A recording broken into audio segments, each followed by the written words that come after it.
Today we're talking about Tinder and how they use design to become a $2 billion unicorn. Because if you want to build an addictive product, you have to understand how they revolutionized dating. But here's the thing. I'm not going to give you a list of traditional design tricks or best practices, because that's not what you need. What you need is to understand the psychology behind their addictive UX design and the exact framework for how to use that psychology in your own product. So in this video, you will learn the 5 principles Tinder used to take over their industry and how you can use them to supercharge your own app. By the way, I'm Tim. I've worked as a product designer for over a decade, designing software for tech giants like Spotify and countless multi-million-dollar startups along the way. So I think about these things all the time. Now, let's be real for a moment.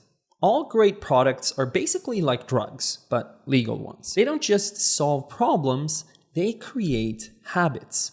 And Tinder perfected this better than anyone. Today, Tinder has 75 million monthly active users and pulls in over $2 billion in annual revenue. But here's what most startup founders get wrong. They think this kind of success must come from features, marketing money, or world-class algorithms. However, feature-rich dating apps with big marketing budgets and great algorithms existed before Tinder. Match.com, eHarmony, Plenty of Fish.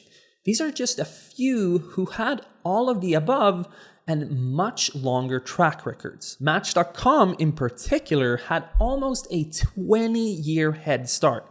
That's 2 decades. And Tinder came in and obliterated them in just a few years. So how did Tinder do this? How did they take over the entire market? Here's what you need to understand.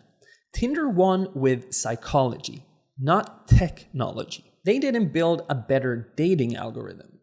They used what I call the dopamine design framework. It covers the 5 psychology-backed design principles that Tinder used to hack human psychology for maximum addiction. And I'm going to break down every single one of these principles with the exact stats that prove why each one of them works. Right before that though, if you're looking to create apps or websites that just work based on great design and psychology, we open up a few free design strategy calls every month at SipSap. Just check the link down below to grab your spot. Now, over to number 1 on the list of principles, something I call dopamine microdosing. And this is all about creating the perfect addiction loop through tiny, frequent rewards. Now, before Tinder came along, online dating was like filling out a job application, basically. I mean, you had to click here,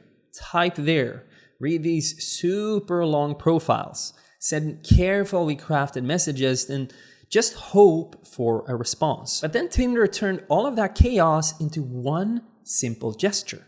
Swipe right or left. That's literally it. And here's what most people miss about this. And this is absolutely crucial. It wasn't just about simplicity. The real genius was in what happens after the swipe. You see, every swipe creates a micro moment of anticipation. Will this be a match? Will it not? Your brain is literally waiting for that dopamine hit.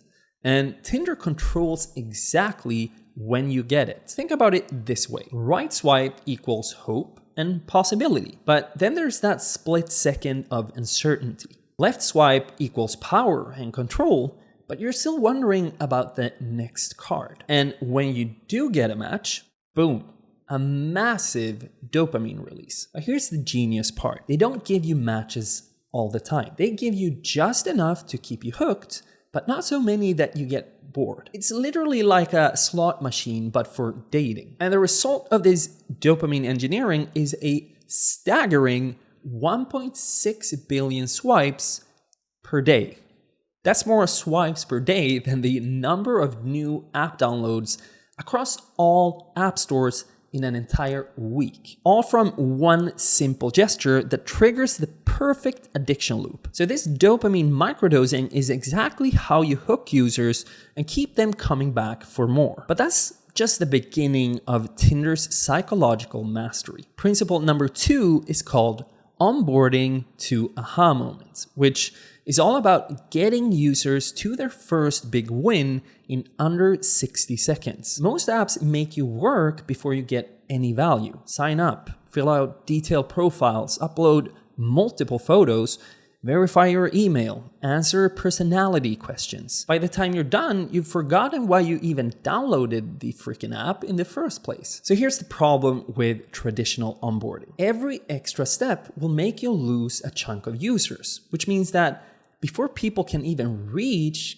the fun part of the app, they're back to scrolling TikTok. Most dating apps would lose more than 70% of users after the first session, which brings us to Tinder's genius. Core loop first, everything else later. I'm talking this level.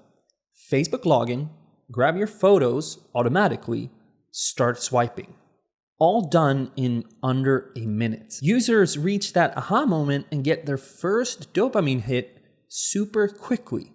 No waiting, no friction, no barriers. This resulted in an average session time of 11 minutes for Tinder versus 3 minutes for competitors. That's nearly 4 times longer engagement just from reimagining the dating onboarding experience. But while it's true that fast onboarding hooks users, you need something else to keep them. And that's where principle number 3 comes in. I call it rejection-proof design. And it's about removing the fear that kills engagement. Again, let's be a bit honest here for a sec. The fear of rejection stops people from even trying in the first place, which makes it really important to understand this psychology when designing for a space like this. But here's what happened in most dating apps at the time. You sent a message, you got ignored, and you felt rejected. You could see who viewed your profile but didn't message back. All of which would make each no feel super personal and very painful. Tinder, on the other hand, made rejection invisible through double-blind matching. Both people had to swipe right to reveal their mutual interest. And no one knows who rejected them. Let's revisit the psychology here. If you don't know you're being rejected, it doesn't hurt. If it doesn't hurt, you keep playing. And the data here speaks for itself. Before digging into the data though, if you want to talk about any of this or how any of this could be applied to your product or your website, check out the free design strategy call. It's linked down below. Now, the data. Tinder has 26 million matches per day versus thousands for most competitors. When you remove the fear, people take more risks and stay more active. So emotional safety is real. It builds confidence in your users. But the real genius is in the Tinder reward system, which brings us to principle number 4. Victory visualization. This one is all about making wins feel bigger than they actually are. When you get a match, it should feel special and exciting. Most apps would just send a boring notification and maybe add someone to a match list. You have a new match. How underwhelming is that? The problem with boring notifications like this is that users kind of become numb to the small wins. There's no real emotional investment, which means no habit formation, which means that people will eventually just delete your app because it's boring and maybe even annoying. Meanwhile, Tinder turned matches into next level celebrations. Screens with confetti, animations, hearts exploding everywhere, and a full screen modal that demands your attention. This isn't just good UX, it's deliberate psychological manipulation. They're training your brain to crave that celebration. And here's the most genius part.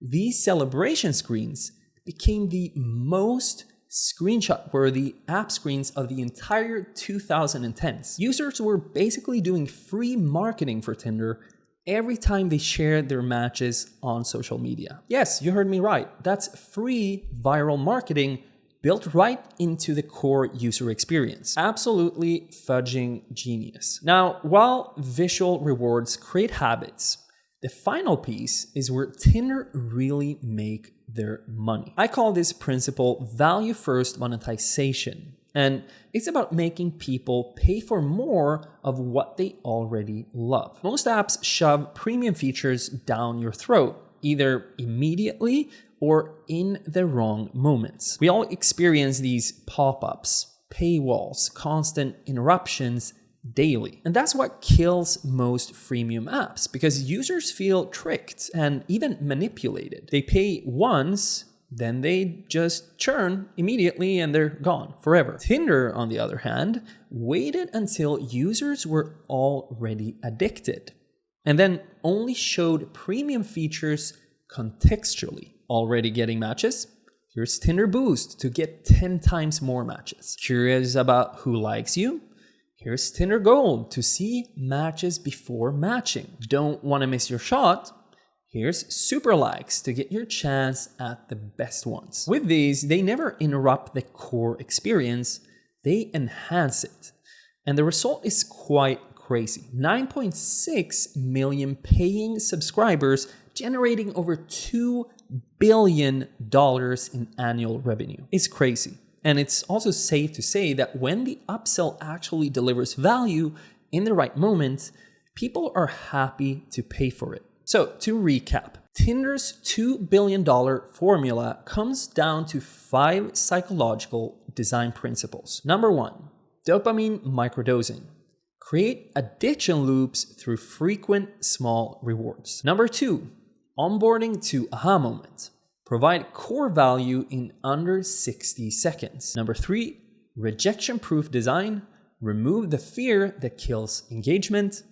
Number 4, victory visualization. Make wins feel bigger than they are.